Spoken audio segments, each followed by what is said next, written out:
Good day, everyone. My question is, especially to the lead conveners, this is indeed a very broad coalition.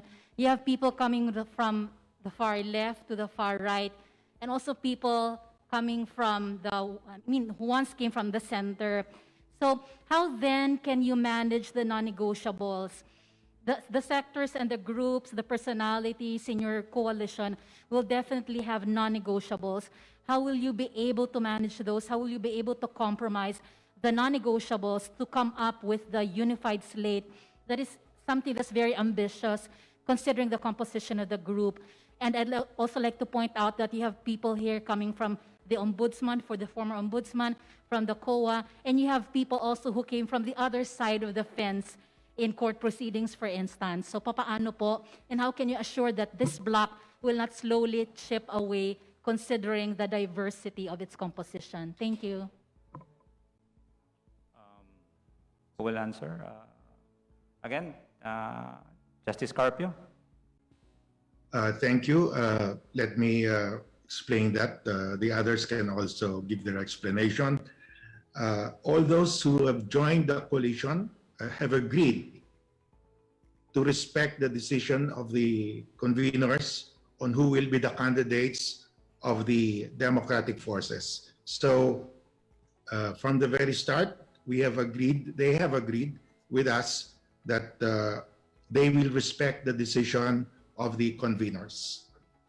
And we have discussed this again and again, and this is the understanding of everybody that unless we are united, we cannot win in 2022. So the unifying force is that we have the majority, but the majority will become a minority if they are divided. So we have to remain united, and that is the unifying force. And of course, we have our criteria on choosing, and everybody agreed on this criteria.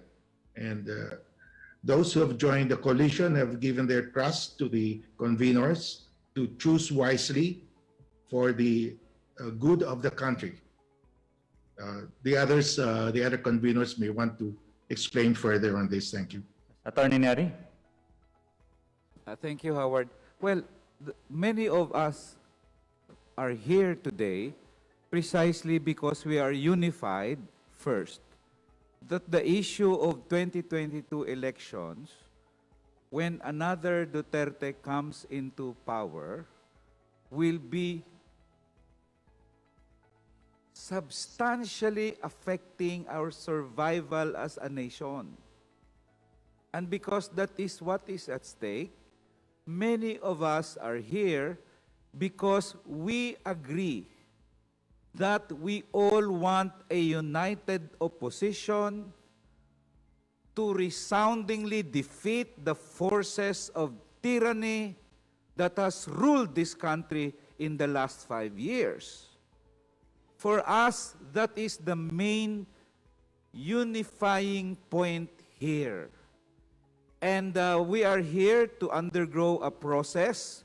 We are going to decide on processing how we search for that and how we achieve that unified opposition. But I think the most important thing that unites us here is our recognition that what is at stake here is not only the survival of activists, is not only the survival of the opposition, is not only the survival of various sectors, the women, the church, it is the survival of the Filipino people. And if only for that, this unity and this coalition is worth fighting and working for. Maraming salamat po.